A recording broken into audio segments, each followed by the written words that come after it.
अच्छा तो बेटा आज के लेक्चर में हमने चैप्टर 4 को स्टार्ट करना है, जो कि बेसिकली सिस्टम यूनिट्स के अबाउट है। अब हमारे जो नेक्स्ट आज का लेक्चर और हमारा जो नेक्स्ट का लेक्चर होगा, इसमें हमारी मोस्टली जो डिस्कशन है वो हार्डवेयर पार्ट्स के ऊपर होगी। आपको याद होगा कि हमने अपने फर्स्ट लेक्चर में हमने अपने कंप्यूटर सिस्टम को दो कैटेगरीज में डिवाइड किया था। एक हमारे सॉफ्टवेयर आ जाते हैं और दूसरे हमारे हार्डवेयर आ जाते हैं। तो अब हमारा करंट लेक्चर है और जो इससे नेक्स्ट वाला लेक्चर है, इसमें नॉर्मली हमारी जो डिस्कशन हैं वो सारी की सारी हार्डवेयर पार्ट के ऊपर रहेगी। इन प्रीवियस फ्यू सेशंस हमने जो है वो इंटरनेट वाला चैप्टर्स को कवर किया था। वो चैप्टर आपका बेटा कंप्लीट हो चुका है। अब ये आपका चैप्टर नंबर 4 हो जाएगा एक, एंड देन आपका चैप्टर नंबर 5 है कि इनपुट एंड आउटपुट डिवाइसेस का है। हमने इन दो चैप्टर्स को स्टडी करना है। Chapter number 4 it's all about system unit. System unit का एक नटशेल में इंट्रोडक्शन हम ऑलरेडी देख चुके हैं। हमने देखा था जब हम स्टडी कर रहे थे हार्डवेयर को, तो हमने कहा था कि हम अपने कंप्यूटर सिस्टम के हार्डवेयर को 5 कंपोनेंट्स में डिवाइड करते हैं, जिसमें से सिस्टम यूनिट एक कंपोनेंट था। फिर सिस्टम यूनिट्स को हमने ज़्यादा डिटेल में देखा था कि इसके इनर कंपोनेंट्स कौन कौन से होते हैं, बट इसके अंदर जो दो मेजर कंपोनेंट्स होते हैं हमने उसके ऊपर डिस्कशन की थी, जिसमें से एक था हमारा बेटा प्रोसेसर और दूसरा हमारे पास रैम्स होती हैं। तो इन दो कंपोनेंट्स के ऊपर हम ऑलरेडी डिटेल डिस्कशंस कर चुके हैं, बट आज हमने कुछ बाकी कंपोनेंट्स जो सिस्टम यूनिट्स के अंदर होते हैं, हमने इनको भी स्टडी करना है। अच्छा, नॉर्मली हमारे कंप्यूटर के अंदर इनपुट और आउटपुट डिवाइसेस के अलावा जितने भी ऑपरेशंस हो रहे होते हैं वो सारे के सारे सिस्टम यूनिट के थ्रू हो रहे होते हैं।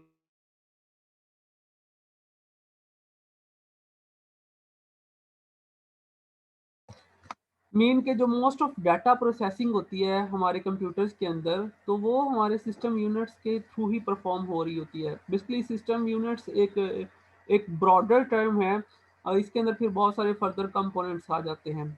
अगर हम फिजिकली बात करें कि फिजिकली सिस्टम यूनिट्स कहाँ पे रिजाइड करते हैं, तो डिफरेंट कंप्यूटर सिस्टम्स के अंदर सिस्टम यूनिट की जो लोकेशन है वो डिफरेंट हो सकती है। फॉर एग्जांपल, अगर हम डेस्कटॉप कंप्यूटर की बात करें तो डेस्कटॉप कंप्यूटर में हमारे पास ये एक केस की फॉर्म में होता है, एक बॉक्स की फॉर्म में होता है, यानी इनपुट और आउटपुट की डिवाइसेस के अलावा ये सेपरेट स्पेस ऑक्यूपाई करता है। अगर मैं लैपटॉप्स की बात करूं तो लैपटॉप्स में बेटा जो कीबोर्ड के नीचे वाली स्पेस ऑक्यूपाई की होती है वो हमारे सिस्टम यूनिट में ऑक्यूपाई की होती है। नॉर्मली जो हमारी पॉइंटिंग डिवाइस यानी माउस है और कीबोर्ड है, उसके नीचे सिस्टम यूनिट जो है वो रिजाइड कर रहा होता है। इसी तरह अगर हम मोबाइल डिवाइसेस की बात करें तो मोबाइल डिवाइसेस में बेटा हमारे पास ऑन द फ्रंट हमारे पास स्क्रीन होती है और स्क्रीन के पीछे हमारे पास जो है वो सिस्टम यूनिट होता है, यानी ऊपर आपके पास एलईडी या एलसीडी आ जाती है और उसके पीछे आपके पास जो है वो सिस्टम यूनिट होता है। इस तरह जितनी भी डिवाइसेज हैं, चाहे आपके पास कैमराज हैं या चाहे आपके पास दूसरी बड़ी डिवाइसेज हैं, उन तमाम डिवाइसेज के अंदर कहीं ना कहीं जो सिस्टम यूनिट है वो रिजाइड कर रहा होता है, क्योंकि जो आपके वो तमाम कंपोनेंट्स जो कि हेल्प आउट करते हैं कंप्यूटर को प्रोसेसिंग के पॉइंट ऑफ व्यू से। कंप्यूटर की हमने यही डेफिनेशन देखी है ना कि कंप्यूटर जो है वो इनपुट टेक करता है, देन प्रोसेस करता है और फिर आउटपुट जनरेट करता है। तो वो जो प्रोसेसिंग वाला सेक्शन है वो नॉर्मली सिस्टम यूनिट परफॉर्म कर रहा होता है, और हर टाइप ऑफ कंप्यूटर में सिस्टम यूनिट हमारे पास जो है वो एग्जिस्ट करते हैं। बेसिकली अब अगर हम स्पेसिफिकली सिस्टम यूनिट की अपनी बात करें तो सिस्टम यूनिट्स के अंदर बहुत सारे इलेक्ट्रॉनिक कंपोनेंट्स होते हैं। हम उनमें से आज के चैप्टर में हमने करना क्या है, जो उन तमाम कंपोनेंट्स में से जो मेजर कंपोनेंट्स हैं, हमने देखना कि वो कंपोनेंट्स हैं क्या और उनका रोल क्या है, वो क्या रोल प्ले करते हैं अपने कंप्यूटर्स के अंदर, ताकि आप लोग कंप्यूटर्स के अबाउट टेक्निकली साउंड कर सकें। आपको कंप्यूटर के अंदर जो हार्डवेयर यूज हो रहे हैं उनकी टेक्निकलिटी का पता होना चाहिए कि कौन सा कंपोनेंट एक्चुअली में क्या रोल प्ले कर रहा है, ताकि आप अपने कंप्यूटर्स को खुद ट्रबल शूट कर सकें, या जब आप कंप्यूटर्स बाय करने जाएं तो आपको आइडिया होना चाहिए कि आपने किन चीज़ों को मद्देनजर रखना है जब आपने कोई कंप्यूटर बाय करना है।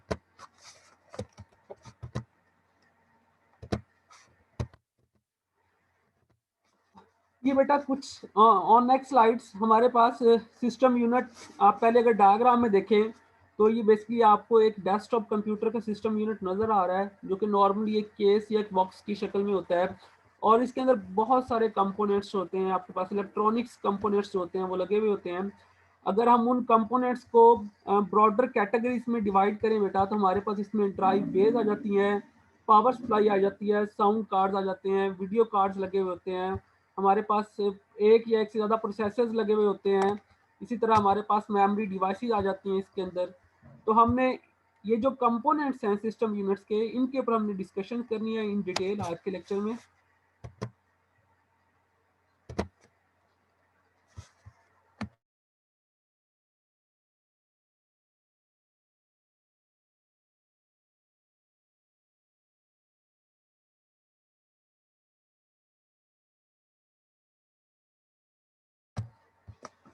तो बेटा जो सबसे मेन कंपोनेंट है हमारे सिस्टम यूनिट का, जिसके ऊपर बाकी सारे कंपोनेंट जो हैं वो इंटीग्रेटेड होते हैं, वो है मदरबोर्ड। मीन जब हम अपने सिस्टम यूनिट को ओपन करते हैं तो बेसिकली इसके पीछे इसका एक इसको हम समटाइम सिस्टम बोर्ड भी कह देते हैं या मदर बोर्ड कह देते हैं। तो बेसिकली एक बोर्ड होता है जिस बोर्ड के ऊपर मल्टीपल चिप्स जो होती हैं वो इंटीग्रेटेड होती हैं, यानी उसके ऊपर एक प्रोसेसर चिप हो सकती है, उसके ऊपर एक रैम चिप हो सकती है, उसके ऊपर कोई मेमोरी कार्ड के चिप्स हो सकती हैं। तो बहुत सारी चिप्स जो हैं उसके ऊपर इंटीग्रेटेड होती हैं। बेसिकली ये उन तमाम कंपोनेंट्स को स्पेस प्रोवाइड करता है जो कि सीपीयू के ऊपर इंटीग्रेटेड होती हैं। अच्छा, अब अगर मैं किसी पर्टिकुलरली चिप को जाके देखूं, तो चिप इटसेल्फ क्या होती है? चिप इटसेल्फ एक हमारे पास मटेरियल होता है, सेमीकंडक्टर मटेरियल होता है। अगर आप लोगों ने लाइफ में किसी स्टेज के ऊपर फिजिक्स को स्टडी किया तो आपको आइडिया होगा कि सेमी हमारे पास कुछ कंडक्टर मटेरियल होते हैं, कुछ सेमीकंडक्टर मटेरियल होते हैं। तो एक्चुअली में ये जो चिप होती है ये एक तरह से एक सेमीकंडक्टर मटेरियल होता है, और इस सेमीकंडक्टर मटेरियल के ऊपर फिर हमारे पास बहुत सारे और कंपोनेंट्स जो है। सेमीकंडक्टर मटेरियल नॉर्मली हमारे पास सिलिकॉन्स के बने हुए होते हैं। तो ये सिलिकॉन मटेरियल की एक हमारे पास चिप होती है जिसके ऊपर बहुत सारे इंटीग्रेटेड सर्किट्स होते हैं हमारे पास। अब ये इंटीग्रेटेड सर्किट्स क्या होते हैं? इंटीग्रेटेड सर्किट्स में हमारे पास बहुत सारे इलेक्ट्रॉनिक्स कंपोनेंट्स हैं। लाइक हमारे पास अगेन अगर आपने फिजिक्स अगर आपको याद हो तो आपने कुछ इलेक्ट्रॉनिक्स कंपोनेंट स्टडी करते हैं आप, लाइक रेजिस्टर होते हैं, ट्रांजिस्टर्स होते हैं, तो कैपेसिटर्स होते हैं आपके पास चार्ज एंड डिस्चार्ज के लिए। तो ये सारे कंपोनेंट मिलके बेटा इंटीग्रेटेड सर्किट्स बनाते हैं। तो एक चिप नॉर्मली आपके पास एक एक सिलिकॉन की तय होती है, और सिलिकॉन की तय के ऊपर बहुत सारे इंटीग्रेटेड सर्किट्स हो सकते हैं। इट डिपेंड कि एक्चुअली में वो किस चीज़ की चिप होती है। जैसे हमारे पास प्रोसेसर की चिप के ऊपर जो नंबर ऑफ ट्रांजिस्टर्स या कैपेसिटर्स हैं वो डिफरेंट हो सकते हैं, और किसी और चिप के ऊपर वो डिफरेंट हो सकते हैं। और एक्चुअली में जितने भी कंपोनेंट, जितने भी इंटीग्रेटेड सर्किट एक चिप के ऊपर होते हैं, उनके दरमियान कोई ना कोई करंट फ्लो हो रहा होता है, कोई ना कोई इलेक्ट्रिसिटी उनके अंदर जो है वो फ्लो हो रही होती है। वो बेसिकली एट द एंड वो रिप्रेजेंट कर रही होती है हमारे डाटा फ्लो को। क्योंकि देखिए जब हम कंप्यूटर्स को यूज़ करते हैं तो हमारा मोस्ट ऑफ, जैसे मैंने आपको प्रीवियसली बताया कि मोस्ट ऑफ प्रोसेसिंग पार्ट्स होता है हमारे पास, वो हमारा कंप्यूटर का सीपीयू या जो सिस्टम यूनिट होता है वही परफॉर्म कर रहा होता है, सिस्टम यूनिट परफॉर्म कर रहा होता है, और सिस्टम यूनिट के अंदर ही हमारे सारे डाटा ने ट्रैवल करना होता है। तो वो जो डाटा है वो डिफरेंट चिप्स के थ्रू जो है वहां से ट्रैवल कर रहा होता है। बेटा जो सबसे अब जितने भी हम फर्दर अब हम पार्ट्स को स्टडी करेंगे ना, ये सारे पार्ट्स आपके मदरबोर्ड के ऊपर इंटीग्रेटेड हैं। यानी आपके बेसिकली मेन बोर्ड जो है वो मदरबोर्ड है, और अब हर चीज सिस्टम यूनिट के अंदर मेन मदरबोर्ड है, और मदरबोर्ड के अंदर अब आपका हर सेकंड पार्ट जो है वहां पे इंटीग्रेटेड होता है। अब जो सबसे मेन पार्ट होता है आपका, जिसको हम ऑलरेडी लेक्चर नंबर 1 या चैप्टर नंबर 1 में डिस्कस कर चुके हैं, वो है प्रोसेसर। तो जो most of computation and most of operations होती हैं, जो मोस्ट ऑफ डिसीजन मेकिंग हम हमारे कंप्यूटर्स कर रहे होते हैं, वो एक्चुअली कंप्यूटर के अंदर एक स्पेसिफिक पार्ट होता है जिसको हम समटाइम्स सीपीयू कह देते हैं या प्रोसेसर कह देते हैं। ये वही परफॉर्म कर रहा होता है। यानी जितनी भी कंप्यूटेशन एक्चुअली में हमारे जितने भी प्रोग्राम्स होते हैं उनके अंदर दो चीजें हो रही होती हैं। एक तो कंप्यूटेशंस परफॉर्म हो रही होती हैं बहुत सारी, दूसरा बहुत सारे कंपैरिजंस हो रहे होते हैं, कंडीशंस चेक हो रही होती हैं, डिसीजन मेकिंग हो रही होती है एक्चुअली उनकी बिहाफ पे। तो ये जो ऑपरेशंस हैं ये कौन कैरी करता है बेटा? ये हमारे पास प्रोसेसर कैरी करता है। तो प्रोसेसर जो है एक्चुअली में इसका काम ही यही होता है कि हमारे प्रोग्राम्स की जो इंस्ट्रक्शन होती हैं उसको यही एग्जीक्यूट करता है, और उसके अकॉर्डिंग ये हमें आउटपुट दिखा रहा होता है स्क्रीन के ऊपर, या यूजर से इनपुट जो है उसको इन्वोक कर रहा होता है यूजर को कि आप इनपुट दे, या यूजर को डायरेक्शन दे रहा होता है। अगर बेटा हम प्रोसेसर को इट सेल्फ स्टडी करें कि प्रोसेसर प्रोसेसर इट सेल्फ क्या होते हैं, पहली उनका रोल क्या है? रोल तो यही है कि जितनी भी कंप्यूटेशंस हैं जितनी भी अरिथमेटिक ऑपरेशंस होते हैं, जितनी भी डिसीजन मेकिंग होती है, जो हमारी इंस्ट्रक्शंस एग्जीक्यूट होती हैं, वो सारी की सारी प्रोसेसर करता है। अब प्रोसेसर को अगर हम इटसेल्फ, अगर हम उस प्रोसेसर वाले रैपर को ओपन करें कि प्रोसेसर में इटसेल्फ होता क्या है, तो बेटा प्रोसेसर जो है आपका, वो फर्दर दो कंपोनेंट से मिलकर बना होता है। एक उसमें कंट्रोल यूनिट होता है और दूसरा आपका अरिथमेटिक लॉजिक यूनिट होता है, जिसको हम ALU कहते हैं। तो बेसिकली प्रोसेसर के फिर फर्दर दो पार्ट होते हैं। प्रोसेसर जो होता है वो दो पार्ट से मिलकर बना हुआ होता है। एक को हम CU कहते हैं या कंट्रोल यूनिट, और दूसरा हमारे पास ALU है, arithmetic logic unit. Arithmetic logic unit का काम ये होता है बेसिकली, जितनी भी अरिथमेटिक ऑपरेशन होते हैं, अरिथमेटिक ऑपरेशन में like plus minus multiply divide, ये सारे ऑपरेशन जो होता है ये ALU परफॉर्म कर रहा होता है। और इसके अलावा जितने भी कंपैरिजन होते हैं या डिसीजन मेकिंग हो रही होती है, फॉर एग्जांपल मेरे पास, मेरे घर में एक एयर कंडीशनर है। अब एयर कंडीशनर के अंदर जो है वो एक सॉफ्टवेयर है, जो बेसिकली मैं जो भी टेम्परेचर सेट करता हूँ, मैं जो रिमोट से उसके जो टेम्परेचर सेट करता हूँ, जब मेरे रूम का टेम्परेचर उस लेवल पे आ जाता है तो वो उसको क्या करता है, वो मेरे आउटर को ट्रिप कर देता है, या जो मेरा बेसिकली एयर कंडीशन है वो हाइबरनेट मोड के ऊपर चला जाता है। अब ये बेसिकली इसमें होता क्या है, अगर मैं इसको कंप्यूटर के पॉइंट ऑफ व्यू से देखूं कि ये ऑपरेशन एक कंप्यूटर ही परफॉर्म कर रहा है डेफिनेटली, तो वो क्या कर रहा है बेटा, वो कंटिन्यूसली रीडिंग नोट कर रहा है रूम की, और उसको कंपेयर कर रहा है किस रीडिंग के साथ जो मैंने करंटली सेट की हुई है। और जहां पे वो रीडिंग मैच करती है वहां पे वो एक डिसीजन मेकिंग करता है। वो डिसीजन मेकिंग क्या करता है कि मेरे आउटर को वो ट्रिप करवा देता है, या मेरा जो एयर कंडीशन है वो हाइबरनेट मोड में चला जाता है। तो बेसिकली ये कंपैरिजन हो रहा है। जब हम कहते हैं ना ALU दो काम परफॉर्म करता है, एक काम तो है अरिथमेटिक ऑपरेशन जो कि simply plus minus multiply divide है, दूसरा ये है कि कंपैरिजन वाले टास्क। तो कंपैरिजन वाले टास्क के बाद एक्चुअली में डिसीजन मेकिंग होनी होती है कोई ना कोई, तो ये कंपैरिजन वाला टास्क भी हमारे पास कौन परफॉर्म कर रहा होता है बेटा, ये स्पेसिफिकली हमारे पास ALU परफॉर्म कर रहे होते हैं। जो सेकंड कंपोनेंट है कंट्रोल यूनिट, ये कंप्यूटर की डिफरेंट, जो हमारा CPU डिफरेंट एक्टिविटीज एक टाइम पे परफॉर्म कर रहा होता है ना, ये उन तमाम एक्टिविटीज को मॉनिटर कर रहा होता है और फिर बहुत सारी एक्टिविटीज को कंट्रोल कर रहा होता है। फॉर एग्जाम्पल जो हमारा CPU होता है, जब वो डिसीजन मेकिंग कर रहा होता है तो माइट भी वो कुछ स्पेसिफिक और जो हमारे पास कंपोनेंट्स होते हैं उनको इन्वोक करना, या उनसे इनपुट लेना, या उनको आउटपुट देना आउटपुट डिवाइसेस के ऊपर जाके। तो इन सारे कामों की जो मॉनिटरिंग है ना, वो कंट्रोल यूनिट कर रहा होता है। कंट्रोल यूनिट बेसिकली ये भी देख रहा होता है कि करंटली कौन सी इंस्ट्रक्शन एग्जीक्यूट हुई है, अब अगली कौन सी इंस्ट्रक्शन एग्जीक्यूट होनी है। तो इस तरह के सारे काम जो होते हैं वो हमारे पास कंट्रोल यूनिट कर रहे होते हैं। अच्छा, नॉर्मली ये होता है कि प्रोसेसर इटसेल्फ एक चिप होती है। अगर मैं प्रीवियस स्लाइड के ऊपर जाऊं तो माइट भी वो कहीं पे मैं आपको वो चिप दिखा सकता हूं कि वो किस तरह की होती है। अच्छा, अगर आप इस स्लाइड के ऊपर देखें तो आपको जहां पे ये पॉइंटर मेरा मूव होता हुआ नजर आ रहा है, ये प्रोसेसर है बेटा, ये प्रोसेसर चिप लगी हुई होती है स्पेसिफिकली कंप्यूटर के अंदर। और नॉर्मली ये सबसे एक कॉस्टली पार्ट होता है कंप्यूटर के अंदर, यानी आपको जो मोस्ट ऑफ कॉस्ट होती है वो प्रोसेसर की ही कॉस्ट होती है, बाकी कंपोनेंट्स की इतनी कॉस्ट नहीं होती है। और अब करंट इरा के अंदर पहले तो यही होता था बेटा कि एक कंप्यूटर के अंदर एक ही प्रोसेसर होता था, यानी एक ही प्रोसेसर होता था, उसके अंदर एक कंट्रोल यूनिट होता था और एक ALU होता था। और कंप्यूटर के अंदर जितने भी ऑपरेशंस परफॉर्म होने हैं, जितनी भी स्टेटमेंट्स एग्जीक्यूट होनी है, वो सारी उसी एक प्रोसेसर के थ्रू परफॉर्म हो रही होती थी। बट जो हमारे पास करंट कंप्यूटर्स आ रहे हैं, हमारे पास जो करंट डिवाइसेस आ रही हैं, हमारे पास कंप्यूटर बेस्ड डिवाइसेस हैं, उनके अंदर हम टर्म सुनते हैं कि जी मल्टी कोर प्रोसेसर है, dual core processor and quad core processor है। तो नॉर्मली टर्म तो है मल्टी कोर प्रोसेसर की, बट मल्टी कोर प्रोसेसर में हमारे पास आगे फिर डुअल कोर हो सकते हैं या फिर क्वाड कोर प्रोसेसर हो सकते हैं। अब बेटा मल्टी कोर प्रोसेसर्स क्या है हमारे पास, मल्टी कोर प्रोसेसर में हमारे पास ये होता है कि हमारे पास प्रोसेसर इसमें भी एक होता है, बट इस एक प्रोसेसर के ऊपर हमारे पास दो कोर्स होती हैं। और दो कोर्स होने से क्या मुराद है कि मेरे पास, यानी दो कोर्स हैं तो इसका मतलब है कि हर कोर के पास बेटा अपना कंट्रोल यूनिट है और उसके पास अपना ALU है। यानी अगर मेरे पास एक ऐसा मल्टी कोर सिस्टम है, यानी एक प्रोसेसर के ऊपर मल्टी कोर्स है, अब वो मल्टी कोर्स 2 4 6 8, मतलब वैसे तो ये 2 की पावर की फॉर्म में होती हैं, तो लेट्स से वो 2 हो सकती हैं या वो 4 हो सकती हैं या 4 के बाद 8 होंगी। तो लेट्स से अगर वो मल्टी कोर में मैं कहता हूँ मेरे पास डुअल कोर प्रोसेसर है, तो इसका क्या मतलब है कि एक प्रोसेसर के ऊपर दो कोर्स हैं। अब दो कोर्स होने का क्या मतलब है कि बेसिकली आप इसको लॉजिक फिजिकली नहीं है, बट लॉजिकली आप इसको ऐसे थिंक आउट करें कि आपके पास दो प्रोसेसर्स हैं, क्योंकि आप दो कोर से क्या मुराद है कि हर कोर के पास अपना कंट्रोल यूनिट है और हर कोर के पास बेटा अपना एएलयू है।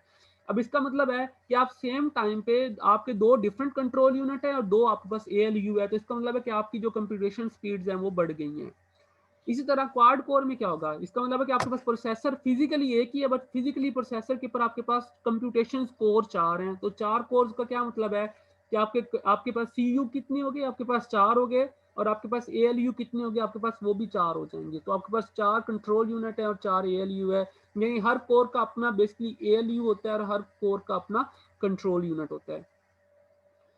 अब अगर आपसे क्वेश्चन किया जाए कि जी फॉर एग्जांपल एक कंप्यूटर में क्या एक ऐसा कंप्यूटर जो डुअल कोर है, क्या उसके अंदर डबल प्रोसेसिंग स्पीड है, तो बेटा इसका आंसर नो है। नो डाउट कि एक कंप्यूटर के अंदर आपके पास दो कोर्स हैं जिसमें हर कोर जो है वो कंट्रोल उसका अपना कंट्रोल यूनिट और एएलयू है, बट इन दोनों की स्पीड्स, यानी अगर आप इन दोनों को देखें तो ये आपके एग्जैक्टली दो प्रोसेसर के इक्वल नहीं होंगे। यानी आप अगर एक सिंगल प्रोसेसर होता है बेटा तो उसकी पावर ज्यादा होती है लॉजिकली, और अगर आप एक प्रोसेसर के ऊपर दो कोर बनाएंगे तो आपकी स्पीड इंक्रीज तो होगी, लेकिन वो किस रेशो से इंक्रीज होगी, वो डबल कभी नहीं होगी। यानी अब ये नहीं कि पहले अगर कंप्यूटर एक सेकंड में 10 एक्टिविटीज परफॉर्म कर रहा था, तो जब आप डुअल कोर करेंगे तो एक सेकंड में 20 एक्टिविटीज परफॉर्म करेगा, ऐसा नहीं होगा।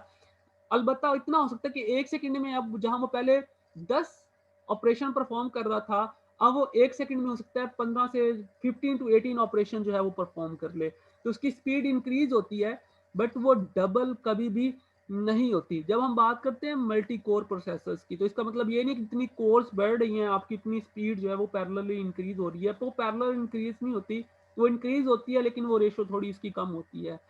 क्योंकि अगर मैं उसकी टेक्निकल डिटेल में जाऊं तो बहुत सारे फिर ओवरहेड आ जाते हैं। जब आपका एक प्रोसेसर होता है, और या जब आप एक प्रोसेसर के ऊपर दो कोर्स यूज कर रहे होते हैं, या एक प्रोसेसर के ऊपर एक कोर है, तो अब एक प्रोसेसर की एक कोर जो है वो ज्यादा पावरफुल होगी दूसरे प्रोसेसर की एक कोर से, ठीक है। लेकिन जब वो दोनों कोर्स मिलकर काम करेगी तो डेफिनेटली जो एक प्रोसेसर की एक कोर होगी वो इसको बीट कर देंगी, लेकिन वो डबल फॉर्म में बीट नहीं करेंगी। तो नॉर्मली जब आपकी जैसे जैसे कोर्स बढ़ रही होती है ना, तो आपको ये आइडिया होना चाहिए कि अगर आपके सिस्टम के अंदर आप जो सिस्टम बाय कर रहे हैं, जो जो अगर आपका सिस्टम है उसमें अगर नंबर ऑफ कोर ज्यादा है प्रोसेसर की, तो इट्स मीन वो कंप्यूटर आपके फास्टर कंप्यूटर है। अब जो हमारे पास करंट कंप्यूटर आ रहे हैं नॉर्मली वो क्वाड कोर की सिस्टम में आ रहे हैं, जिसके अंदर हमारे पास एक प्रोसेसर होता है और एक प्रोसेसर के ऊपर हमारे पास जो होती हैं वो 4 कंप्यूटेशन कोर्स अवेलेबल होती हैं। अच्छा बेटा, ये एक लॉजिकल स्ट्रक्चर है कि हमारा प्रोसेसर जो है वो कैसे काम कर रहा है। जैसे कि मैंने आपको बताया कि जो मोस्ट ऑफ ऑपरेशंस हैं कंप्यूटर्स के, वो हमारा प्रोसेसर ही परफॉर्म कर रहा होता है। तो अगर आप इस लाइट ऑरेंज शेप में देखें तो ये रिप्रेजेंट कर रहा है प्रोसेसर्स को। प्रोसेसर के पास क्या चीज़ें आ रही होती हैं, प्रोसेसर के पास हमारे प्रोग्राम्स आते हैं और प्रोग्राम्स के अंदर हमारी इंस्ट्रक्शंस आ रही होती हैं। और इंस्ट्रक्शंस के अंदर क्या होता है, नॉर्मली इंस्ट्रक्शन के अंदर हमारे पास डाटा आ रहा होता है, कभी वो डाटा यूजर दे रहा होता है, कभी वो डाटा डिफरेंट डाटा बेसिस से आ रहा होता है, और हमारे प्रोसेसर ने उन डाटा के ऊपर कोई ना कोई ऑपरेशन परफॉर्म करने होते हैं। तो जो हमारा प्रोसेसर है वो इंस्ट्रक्शन और डाटा जो है वो फेच करता है और वहां से कोई इंफॉर्मेशन जो है वो जनरेट करके वापस रिटर्न कर रहा होता है। और प्रोसेसर बेटा किससे इंटरेक्ट करता है, एक्चुअली में प्रोसेसर इंटरेक्ट करता है मेमोरी से, क्योंकि कोई भी कंटेंट जो है वो पहले मेमोरी के ऊपर आएगा। यहाँ पे मेमोरी से मुराद बेटा क्या है, मेन मेमोरी, यानी जिसे हम रैम मेमोरी कहते हैं। तो रैम मेमोरी से प्रोसेसर डाटा जो है वो पिक करता है और यहाँ पे इंफॉर्मेशन ला के प्लेस कर देता है। फिर अगर फॉर एग्जांपल डाटा जो यहाँ यहाँ से डाटा प्रोसेसर के पास जा रहा है मेमोरी से, वो कहाँ से आता है, वो नॉर्मली हमारे पास इनपुट डिवाइसेस से आता है। हम इनपुट डिवाइसेस से डाटा सेंड करते हैं और वो डाटा जो है किसको सेंड किया जाता है, आगे फिर प्रोसेसर को सेंड किया जाता है।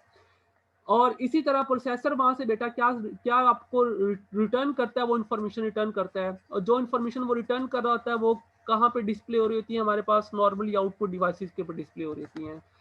और हमारे पास वो जो डाटा के ऊपर प्रोसेसिंग होती है वो थ्रू इंस्ट्रक्शंस परफॉर्म हो रही होती है। वो इंस्ट्रक्शन क्या होते हैं बेटा, वो हमारे प्रोग्राम्स होते हैं। और अगर हमने अपनी इनपुट को या हमने अपने आउटपुट को कहीं परमानेंटली स्टोर करना होता है तो उसके लिए फिर हमारे पास जो है वो स्टोरेज डिवाइसेस होती हैं।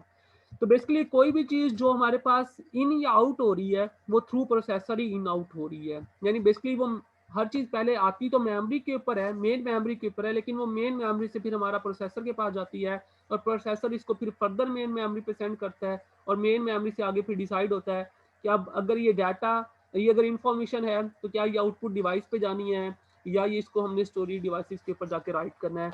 नॉर्मली आपकी आउटपुट कुछ आउटपुट्स ऐसी होती हैं जो कि स्टोरेज डिवाइसेस के ऊपर आ रही होती हैं, यानी आपके वो हार्ड डिस्क के ऊपर आके जो डाटा है वो स्टोर हो रहा होता है।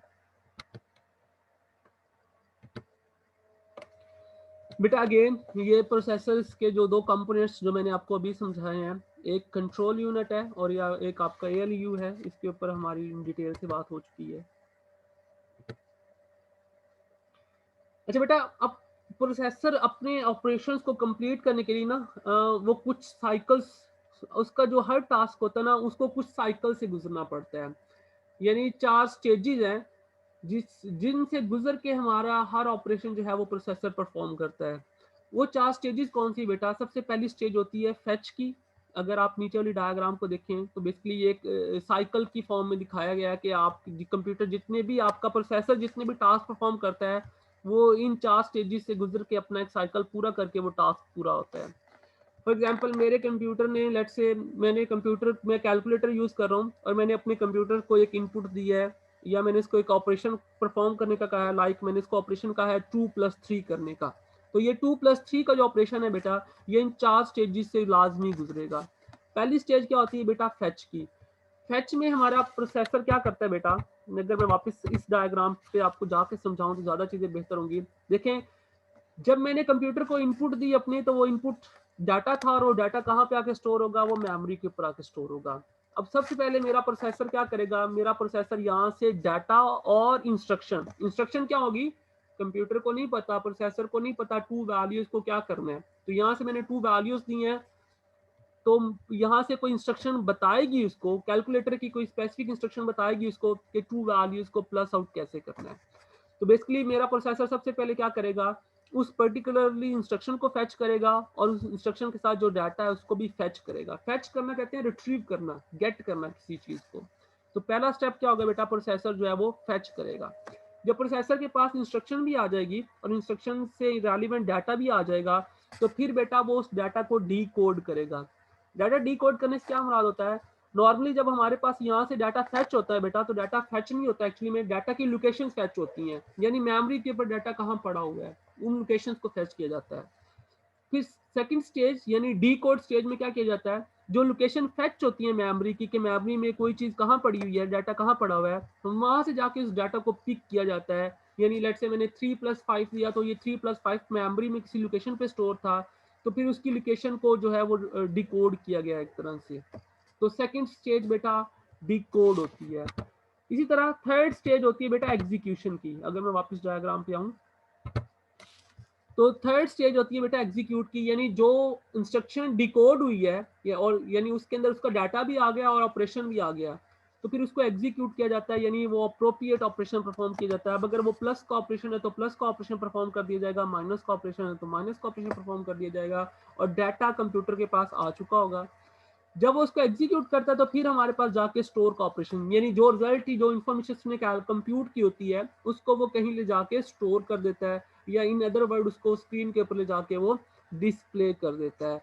अब इन चारों स्टेजेस के ऊपर देखें, अगर आप इस डायग्राम को देखें तो जो फेच और डी जो स्टोर है वो मेमोरी के ऊपर है, यानी जो आप स्टोर करते हैं, जो प्रोसेसर रिकॉर्ड स्टोर करता है, जो रिकॉर्ड फेच करता है वो मेमोरी से कर रहा होता है, क्योंकि प्रोसेसर जो भी रिजल्ट कैलकुलेट करता है वो इनिशियली मेमोरी के ऊपर ही जाके स्टोर होता है। जो डी कोड का काम है, देखें ये कौन कर रहा है? ये हमारे पास कंट्रोल यूनिट कर रहा है। तो ये देखें, ये अगर आप इस डायग्राम को बड़े केयरफुली देखेंगे तो डी कोड का काम बेटा कौन कर रहा है? यहाँ पे कंट्रोल यूनिट। और एग्जीक्यूशन, एग्जीक्यूशन में नॉर्मली आपके एलयू परफॉर्म हो रही होती है ना, आपकी अरिथमेटिक ऑपरेशन ही परफॉर्म हो रहे होते हैं। तो जो वो वाला एग्जीक्यूशन वाला काम टास्क है बेटा, वो कंपोनेंट कौन सा परफॉर्म कर रहा है? वो एएलयू परफॉर्म कर रहा है। तो अब ये चारों स्टेजेस आपको पता होनी चाहिए, और हर स्टेज जो है वो किसकी बिहाफ पे परफॉर्म हो रही थी या किस सेक्शन से परफॉर्म हो रही थी, आपको इस चीज का भी आइडिया होना चाहिए। अच्छा बेटा, जो पहले हमारे पास ट्रेडिशनल सिस्टम थे ना, कंप्यूटर्स थे, ये ऑलमोस्ट जब हमारे पास एक एक सीरीज हुआ करती थी, माइट भी आपने टर्म सुनी हो पेंटियम की। जो पहले कंप्यूटर आते थे ना वो पेंटियम की फॉर्म में थे, पेंटियम 1, पेंटियम 2, पेंटियम 3, पेंटियम 4 तक आई थिंक आए थे कंप्यूटर। फिर पेंटियम 4 के बाद भी वो कंप्यूटर्स वाला कॉन्सेप्ट खत्म हो गया था, फिर जनरेशन आनी कंप्यूटर में स्टार्ट हुई हैं। तो यानी वहां तक हमारे पास एक्चुअली में जो पेंटियम 4 तक चीजें चल रही थी ना, वो सिंगल प्रोसेसर होता था। और उसके अंदर ये चारों स्टेजेस जो है ना, ये चारों स्टेजेस सीक्वेंस से परफॉर्म होती थी। सीक्वेंस से परफॉर्म होने से क्या मुराद है? फॉर एग्जांपल मेरे पास बेटा एक प्रोग्राम है, उस प्रोग्राम में 3 इंस्ट्रक्शंस हैं, ठीक हो गया। अब जब ये 3 इंस्ट्रक्शन एग्जीक्यूट करेंगी, फॉर एग्जांपल मेरे पास ये कोई वीडियो प्ले होनी है और या मैं कोई गेम खेल रहा हूँ। अब गेम कब रेंडर होगी मेरे पास? जब ये मेरा प्रोग्राम पूरा एग्जीक्यूट करेगा। और प्रोग्राम के अंदर 3 इंस्ट्रक्शंस हैं। तो जो मेरे पास हमारे पास ओल्ड ट्रेडिशनल सिस्टम थे ना, वो क्या करते थे, वो फॉर एग्जांपल हमारे पास पहली इंस्ट्रक्शन आई, उन्होंने पहले इसको फेच करना है, फिर फेच करने के बाद इसको डिकोड करेंगे, फिर डिकोड करने के बाद इसको एग्जीक्यूट करेंगे, एग्जीक्यूट करने के बाद इसको स्टोर करेंगे। जब इस एक इंस्ट्रक्शन के ऊपर ये चार एक साइकिल कंप्लीट हो जाएगा जिसमें 4 स्टेजेस हैं, उसके बाद दूसरी इंस्ट्रक्शन को बेटा फेच किया जाएगा, फिर इसको डिकोड किया जाएगा, फिर इसको एग्जीक्यूट, फिर इसको स्टोर किया जाएगा। उसके बाद फिर इस इंस्ट्रक्शन को फेच किया जाएगा।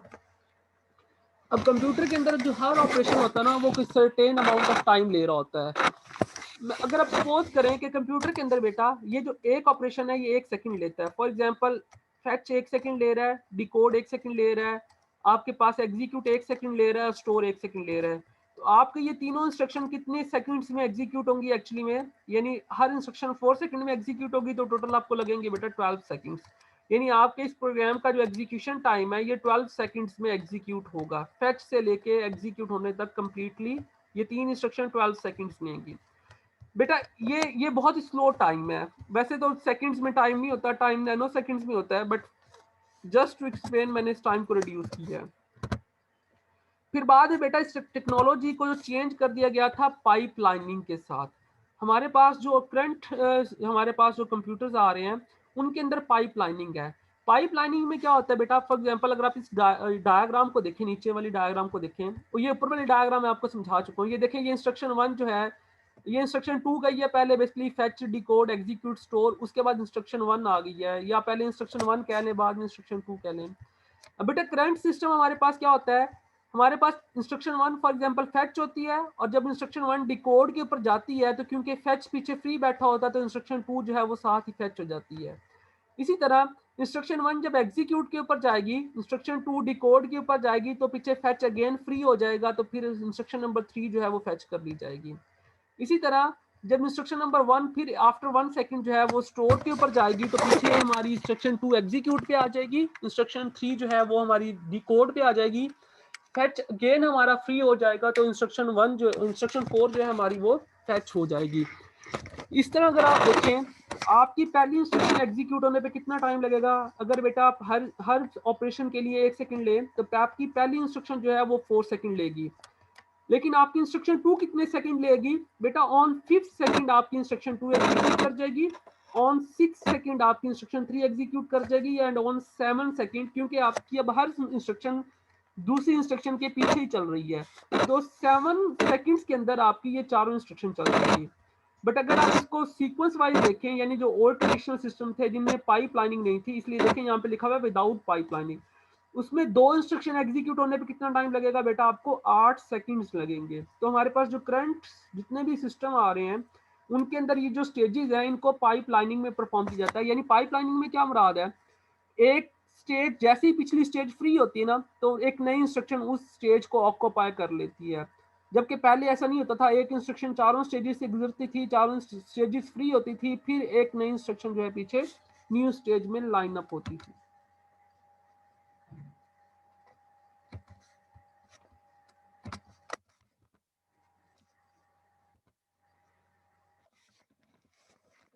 अब प्रोसेसर्स को अगर हम फर्दर स्टडी करें, तो प्रोसेसर की अपनी भी एक मेमोरी होती है, जिसके अंदर प्रोसेसर जो है वो मेमोरी टेम्परेरीली डाटा स्टोर कर रहा होता है, जिसको हम रजिस्टर्स मेमोरी कहते हैं।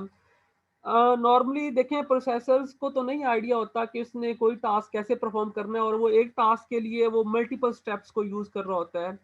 तो फिर प्रोसेसर कैसे अपने लिए रिमाइंडर सेट करता है कि अच्छा मैंने इन 2 डाटा के ऊपर प्लस का ऑपरेशन परफॉर्म करना है, या अगर मैं फॉर एग्जांपल उसको एक लेंथी इक्वेशन दे दूं, लाइक मैं इसको दे दूं 2 + 3 + 4 + 7। अब कंप्यूटर बेटा एक टाइम के ऊपर सारे नंबर्स को प्लस नहीं करता, कंप्यूटर एक टाइम पे सिर्फ दो नंबर के ऊपर ऑपरेशन परफॉर्म करता है। अब दो नंबर के ऊपर ऑपरेशन परफॉर्म करने के बाद लेट से आगे उसने, लेट से मैंने एक प्लस का ऑपरेशन दिया है कंप्यूटर को, 2 + 3 + 5। अब कंप्यूटर 2 + 3 + 5 एक साथ परफॉर्म नहीं करेगा, कंप्यूटर पहले क्या करेगा बेटा, 2 + 3 करेगा और उस 2 + 3 का रिजल्ट स्टोर करेगा, फिर जो रिजल्ट 2 + 3 का आएगा फिर उसको नेक्स्ट रिजल्ट 5 में जाके ऐड अप करेगा। अब कंप्यूटर ये अपनी मेमोरी कैसे मेंटेन करता है कि मैंने प्रीवियसली क्या रिजल्ट कैलकुलेट किया था, अगली वैल्यू कौन सी मैंने लेके आनी है। तो बेटा इसके लिए प्रोसेसर के पास अपनी एक मेमोरी होती है, बेसिकली ये बहुत ही स्मॉल मेमोरी होती है हमारे पास, जिसे हम कहते हैं ये हमारे पास रजिस्टर्स मेमोरी है।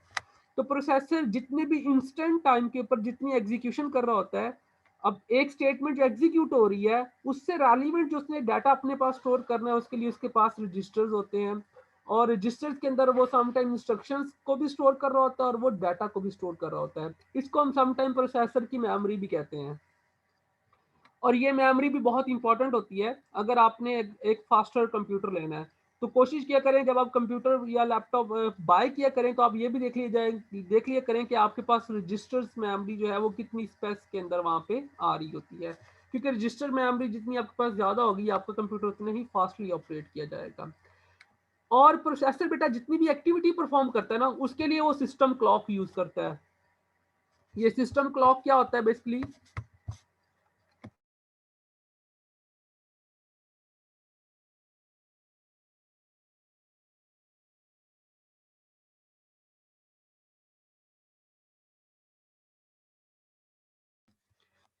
सिस्टम क्लॉक बेसिकली ऐसे ही है जैसे हमारे ह्यूमंस के अंदर हार्ट काम कर रहा होता है ना, ये सिस्टम क्लॉक ऐसी ही है।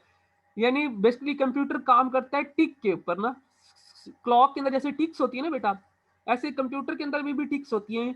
यानी हर टिक के ऊपर हमारा जो प्रोसेसर है ना वो एक नया ऑपरेशन परफॉर्म करता है, और टिक के ऊपर वो जो है वो स्विचिंग परफॉर्म करता है। लाइक एक टिक के ऊपर उसने एक इंस्ट्रक्शन एग्जीक्यूट की या एक इंस्ट्रक्शन के अंदर उसने एक एक ऑपरेशन परफॉर्म किया, फिर सेकंड टिक के ऊपर जो है उसने एक सेकंड ऑपरेशन परफॉर्म किया। तो बेसिकली ये जो टिक्स हैं ये हमारे प्रोसेसर को इन्वोक्स करती हैं कि अब आपने अगला एक जो है वो ऑपरेशन परफॉर्म करना है। और इस सिस्टम क्लॉक की जो स्पीड है यानी कितने फास्टली ये टिक्स परफॉर्म हो रहे हैं उसको हम कहते हैं उसकी क्लॉक स्पीड, और इसको हम मेजर करते हैं गीगाहर्ट्ज के ऊपर, जो कि बेसिकली फ्रीक्वेंसी का एक यूनिट्स है कि एक सेकंड के अंदर हम आपके पास कितने क्लॉक टिक्स हो रही हैं या आपकी क्लॉक की स्पीड क्या है।